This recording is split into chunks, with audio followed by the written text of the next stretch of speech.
Bonjour tout le monde, j'espère que ça va bien. Aujourd'hui, j'ai eu envie de vous partager avec moi mes 5 trucs pour préparer une garde-robe capsule pour vos enfants. Ça va vous faciliter la vie, faire beaucoup moins de lavage, être très économique et surtout, ça va faciliter et encourager vos enfants dans leur autonomie. Ça va être plus facile pour eux de s'habiller le matin, de participer au rangement et voilà. Donc, sans plus tarder, voici mes trucs.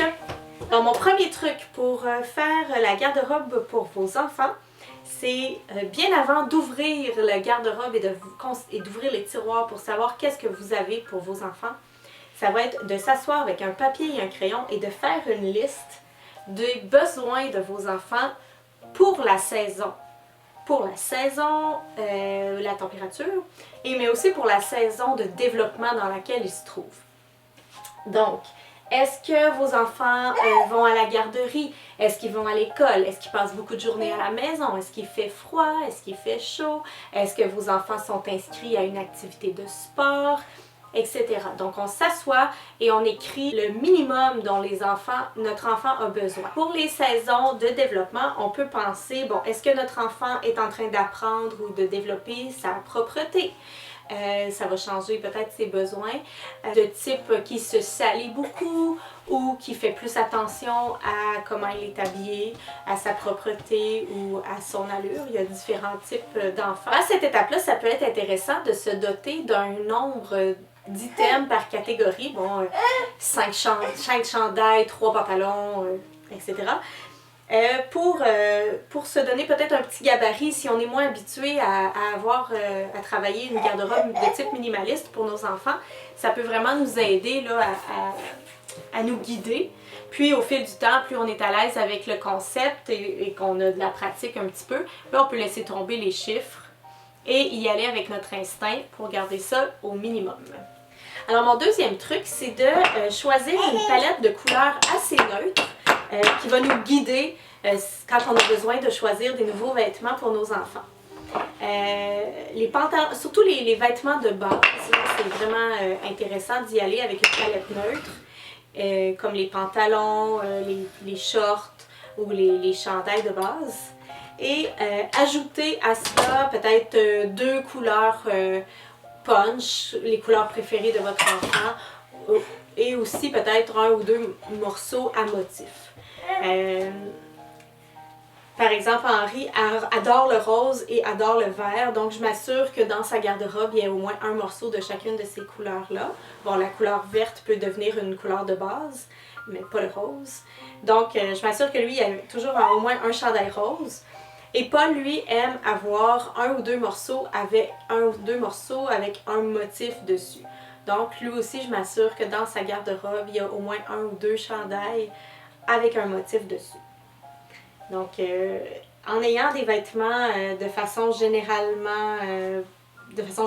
plus neutre et plus classique, c'est facile d'utiliser ce vêtement-là au fil du temps. Hein, ça ne va pas changer à chaque saison. Ça va être plus facile de le refiler au prochain enfant aussi. Donc, on a moins de chances de se tanner de ce vêtement-là. En même temps, on respecte les goûts de nos enfants, ce qui est important aussi.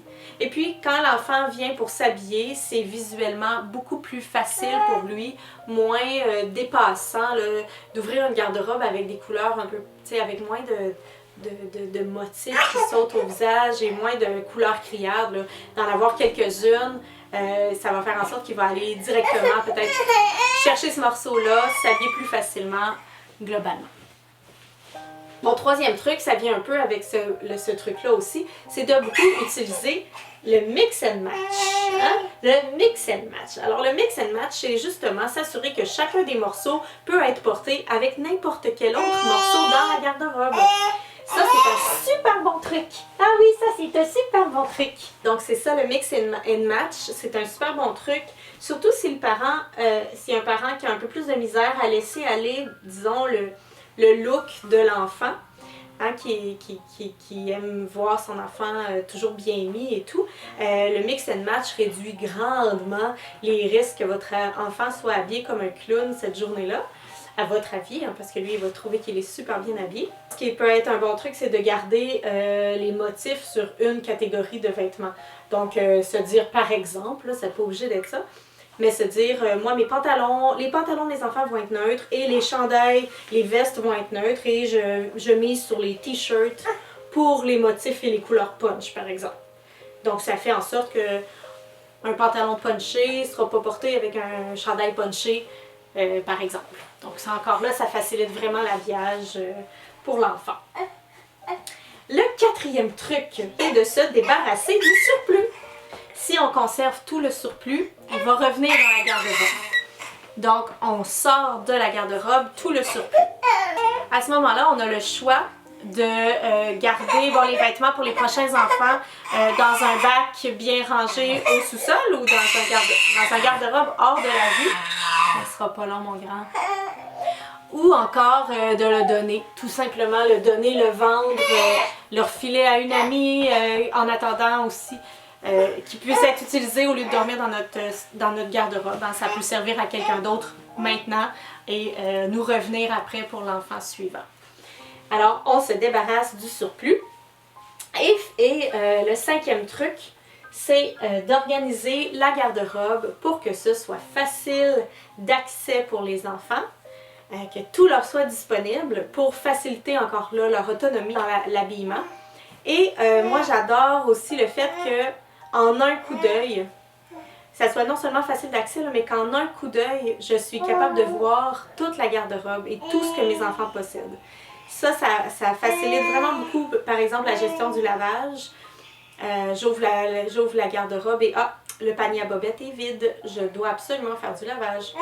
C'est ça. Donc, on voit exactement si on manque d'un item aussi, on voit où on en est rendu dans la page et ça facilite la motivation intrinsèque de l'enfant pour s'habiller soi-même. Donc, j'utilise là, dans le nouveau garde-robe des enfants, dans le grenier, j'utilise les tablettes.